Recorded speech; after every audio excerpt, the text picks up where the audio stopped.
Ay, grabe talaga nangyayari ngayon sa abot kamay na pangarap na kung saan pinakita na nga ang episode para bukas o ito nga yung teaser. Yes guys, kita nga dito na ito nga si Carlos is talagang maingat no sa pagsalita niya at medyo na bad trip nga siya kasi nga nandito yung best friend ni Irene at talagang iniiwasan niya at talagang titignan niya kung baka may masabi itong hindi maganda o baka mabuka siya kung hindi talagang mahuli siya nito ni Lynette. At talagang hindi siya umaalis the whole time na nag-uusap sila, nakikinig no. At actually sumisingit pa nga ito sa usapan at nung makita nga ng chance na umalis si Lynette no, sabi mismo ni Carlos, lumapit ito kay Joyce at sinabi niya na umalis ka na dito sa bahay at ayoko na kitang makikita, kung hindi is papapulis kita at sabihin ko na trespassing ka. Yes guys, talagang tinatakot niya no itong kaibigan ni Irene kasi nga delikado kapag hindi niya to ginawa, mabubuking siya at kung sakali man magagalit sa kanya itong si Lynette. At hindi lang yun, ang worst case is ipakulong siya at iwalayan siya. At dito nga guys, pumunta nga itong si Carlos at itong si Lynette at nagulat nga din sila kasi hindi si Irene yung nandun sa may kumbaga sa may kabaong no, at napalitan na nga ng iba. And yes guys, actually hindi naman talaga siya napalitan kundi napagkamalan lang, lalo na neto ni Annalyn na si Tita Irene niya daw yun, yung pala hindi. Kahit nga itong sila Josa at itong sila Chang Susan no, medyo parang nawiwirduhan din pero yun nga guys, pagpunta nga doon ni Carlos at ni Lynette na confirm nila na hindi talaga yon si Irene at medyo nakampante nga itong si Lynette kasi nga nalaman niya na hindi pala talaga yon si Irene. Ngunit nagtataka pa rin siya, nasa na ba itong si Irene, bakit ba ito nawawala, na kung saan kung kamakainan lang kahit di niya hinahanap kusang nagpa-pop up o kusang na lang nakakasalubong niya, pero ngayon ang hirap no. At hindi nga ito nagre-reply o nagte-text man lang kapag tinatanong mo kung nasan siya, kahit nga itong beshi niya na si Joyce kasi nahanap siya, hindi siya makita at di alam kung nasa na ito. Siguro pinahanap na nila ito sa mga polis. Samantala naman dito guys, ipinakita na ito nga si Carlos is the madam moves na naman. Yes guys, talagang nakita niya kung sino yung nakakalam kung nasan nakatago yung katawan nito ni Irene at alaman niya na dito sa may morgue may isang tatrabaho na nakatagpuan itong katawan mismo ni Irene. Yes guys, at sinasabi pa nga niya na gawin mo ang lahat para ma-dispatch siya itong babaeng to, ito nga si Irene. At ito nga yung pera na ibigay ko sa iyo. Yes guys, tinanggap naman ito at nakita niya na malaking pera ito. At sinabi pa nga o dagdag pa nga ni Carlos na dadagdagan ko pa yan o magiging mas malaki pa yan, basta siguraduhin mo lang na ma-dispatch mo ang katawan niya at siguraduhin mo na patay na ito at walang makakita nito o walang makakalam kung nasan ito kundi ikaw lang. Yes guys, talaga makita mo itong si Carlos is dumadabobs na parang si Moira no, nakakulong nga si Moira kaya medyo tahimik at ito naman ang pumalit na si Carlos at talagang bagay sila ni Moira na magsama no, kasi pagkapares nga sila na ugali. Kahit ito nga si Zoe halos nakukuha nga yung mga technique nila, pero yun nga guys no, lumalabas na kontrabida o pinaka main pabida talaga dito is ito nga ang si Carlos at talagang magaling din tong lumusot o magpalusot manang-mana nga dito kay Moira at makikita natin na ginagawa niya lahat para walang makapagsalita at mabuking yung totoo niyang ugali kasi nga once na meron, lalo na tong si Irene, kung mabubuhay pa to siguradong yari siya.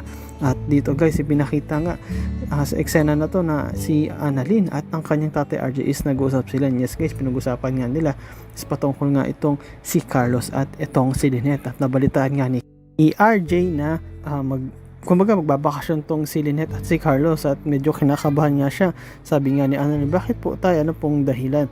At sinabi nga mismo ni RJ na kasi naisip ko, nakikita ko na tila iba ang ugali ni Carlos at nakikita ko na nasa loob ang kulo niya. And then sinasabi ni Annalyn, ano po inyong ibig sabihin? Ibig ko sabihin, sabi ni RJ na iba yung ugali niya, iba yung pinapakita niya kapag nandyan si Lynette at iba rin pinapakita niya kapag nandyan o wala itong si Lynette. And yes guys, kahit nga na ito si Annalyn, na-experience niya na nga dati yun na iba yung trato sa kanya ni Carlos no, na kapag wala si Lynette at kapag nandyan si Lynette. At makita natin talaga itong si Carlos is iba talaga ang ugali at talagang nasa loob ang kulo niya at gagawin niya ang lahat kahit na magsinungaling, kahit magbayad siya ng mga tao o ubusin niya yung pera niya para lang maging mabango ang pangalan niya. Yes guys, marami na siya nagawang kalokohan no. Dito pa ang last na ginawa niya itong kay Irene na kung saan napatay nga niya ito Ngunit ginagawa niya ang lahat para mapagtakpan at hindi siya mapaghinalaan. Kung kailangan niyang bayaran, kailangan niyang ng pera, ay gagawin niya para lang maging malinis siya sa paningin ng lahat, lalo na sa paningin ni Lynette, at di magselos at makuha niya pa rin si Lynette. Pero this time guys, nakita natin na tungang si Lynette is napunta sa isang ospital. Napunta siya dun sa may bandang morgue at nakasalubungan niya itong dalawa, no, na kung saan napansin niya na teka lang, yung hawak-hawak niyo sa amin to, hindi ba kamukha to nung carpet namin? Ngunit sinabi ng lalaki na naka-blue na hindi, baka kamukha lang yan ng katulad doon sa binili ko, kasi marami akong binili niyan, baka magkakaparehas lang sila. Ngunit makita mo na itong si Lynette sinasabi, hindi dito kamukha sa amin to, alam ko yung sa amin, alam ko yung gamit namin dahil lagi ko tong ginagamit doon sa bahay na carpet, at sigurado ako na ito yung carpet na hinahanap ko kasi nawawala ito nung nakaraang araw pa eh. Ngunit itong naka-blue, no, sinasabi niya na hindi, baka kamukha lang kasi hindi naman isa lang yung may ganyan sa buong mundo eh, no? Ngunit tong kasamahan niya is nabuking siya niya, sige, sinabi niya, hindi boss, hindi naman natin binili yan eh, yung gamit na yan ay, di ba, ayun yung ginamit dun sa babae na nakalagay dun sa carpet. And yes guys, narinig ito ni Lynette, at nung narinig niya ito, talagang naging seryoso siya, o serious mode, no? At tinatanong niya talaga sila kung so ibig sabihin akin yan, ayun sinabi ni Lynette, sa amin nga yan.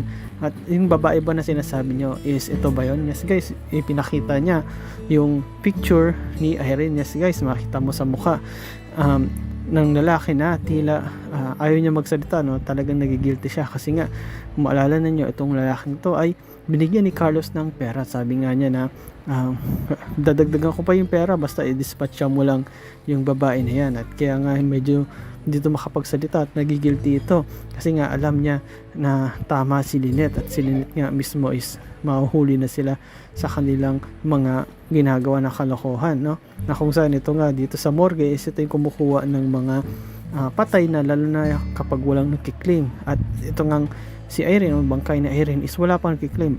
Yes guys, bakit? Kasi nga wala naman nakakaalam na patay siya, kahit yung beshi niya na si Joyce is hindi alam, walang clue na namatay pala ang best friend niya, kaya wala talagang mag-claim. And at the same time, si Irene wala naman siya kamag-anak dito sa Pilipinas kundi nasa Amerika, kaya mahirap yun na makita o malaman na siya pala ay namatay. So nangyari sa totoong buhay guys, no, may mga ganyan, yung mga unclaimed na mga patay sa morgue, minsan pinaglalaroan niya, o kaya pinagtitripan niya na ibang mga tao, minsan pinagkakakitaan pa. And yes guys, ano kaya mangyari dito sa Lunes, no? Paano natin yung full episode niyan? Ito bang si Carlos is patuloy siya na makakapagtago sa mga kasalanan niya, mga kalokohan niya sa pamamagitan ng pera, at may tatago ba niya talaga ng totoo ang bangkay ni Irene? At ito bang si Irene totoo bang namatay na, o baka may chance pa itong mabuhay? Ito kayang si Joyce, malalaman kaya niya na ang hinahanap niyang best friend na si Irene is nandun lang sa morgue?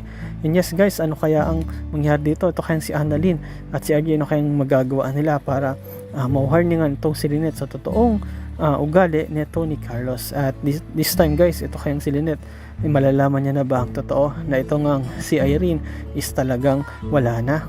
And yes guys, salamat sa panonood niyo sa aking channel, sa inyong pag-like, pag-comment at pag-share. At yun lang guys, ingat kayo palagi, bye bye.